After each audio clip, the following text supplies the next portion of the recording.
All right, let's talk about a health trend that is absolutely everywhere these days: intermittent fasting. You've probably heard the term, right? But there's so much buzz and honestly so much confusion around it. So let's cut through all that noise and get right to what the science actually says. So let's start with a question that kind of turns everything we think we know about dieting on its head. For decades, it's all been about what you're eating, right? Less fat, fewer carbs, more protein. But what if that's not the whole story? What if the real key, the game changer, isn't about the food itself, but about the timing, about when you eat? So what is this thing really? Well, at its core, intermittent fasting, or IF, as you'll hear it called, isn't a diet, not in the way we usually think of one anyway. It's more of an eating pattern. Think of it like a schedule that just switches between time to eat and time to not eat. It doesn't tell you what foods to avoid, it's all about when you eat them. And it's pretty wild when you think about where this idea comes from. For most of human history, our ancestors were hunter-gatherers. They went long stretches without food. Their bodies were built for that feast and famine cycle. Now, fast forward to today, and many of us are eating from the moment we wake up till the moment we go to sleep. 3 meals plus snacks, it's a constant supply. That's not how we evolved. It's a pretty new thing, really. Okay, so that little history lesson is actually super important because it sets the stage for the really cool part, the science. Our bodies might actually be hardwired to handle and even thrive on periods of fasting. So let's dive in and see what's actually happening inside your body when you hit pause on eating. So picture this. When you eat a meal, your body's running on that fuel, mostly sugar for energy. It's easy, it's right there. But after, 10 or 12 hours without any more food coming in, something's got to change. Your body burns through all that easy access sugar. And that's the moment when this really crucial biological shift starts to happen. It needs to find a new source of fuel, and fast. And here's exactly how it goes down.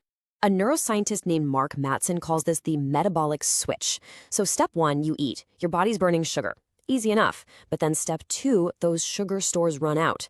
That leads to step 3, your body's going, okay, I need energy from somewhere else. And that's when, bam, step 4, it flips that metabolic switch. And in step 5, it starts tapping into your body's long-term energy reserves, stored fat. This switch from burning sugar to burning fat is the absolute heart of intermittent fasting.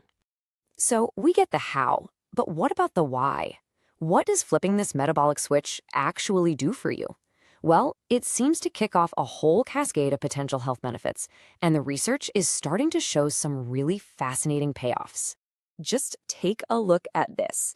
This is based on a whole bunch of different studies, and the results are kind of all over the map in the best way possible. We're seeing things like improved insulin sensitivity. That's huge for managing blood sugar. We see drops in LDL, the bad cholesterol.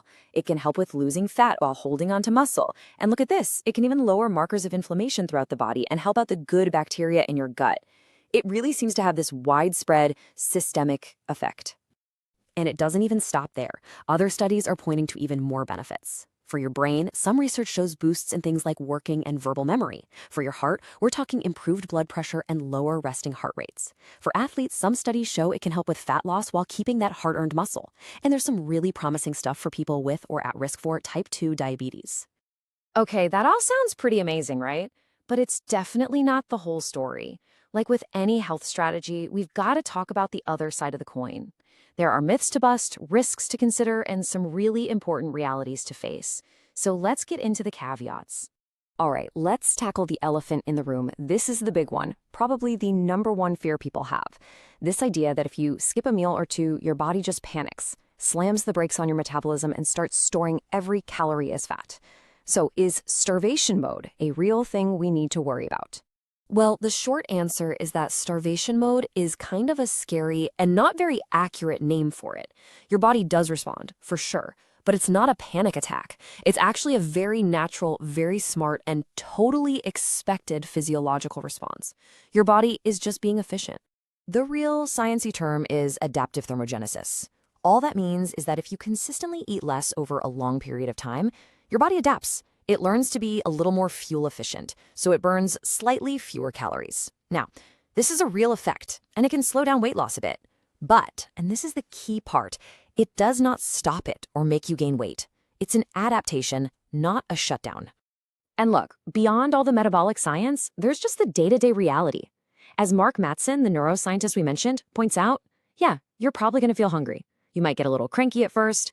His research suggests it takes about 2 to 4 weeks for your body and brain to really get used to the new schedule. But for people who push through that initial phase, they often report feeling even better on the other side.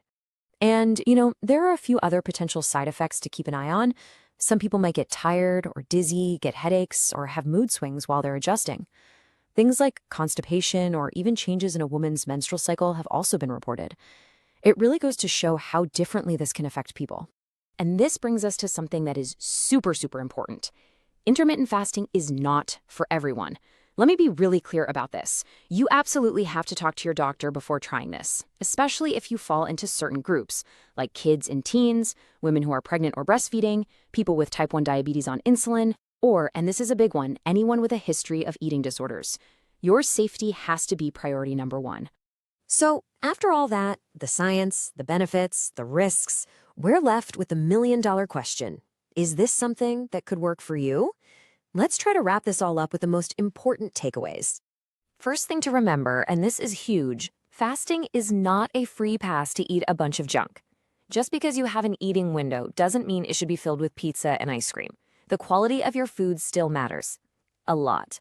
Most experts would say you should still focus on a healthy, nutrient-rich diet, like a Mediterranean-style plan, to make sure your body's getting everything it needs.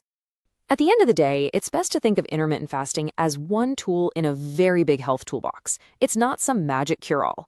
It's a real lifestyle change. And for some people, it might be a perfect fit.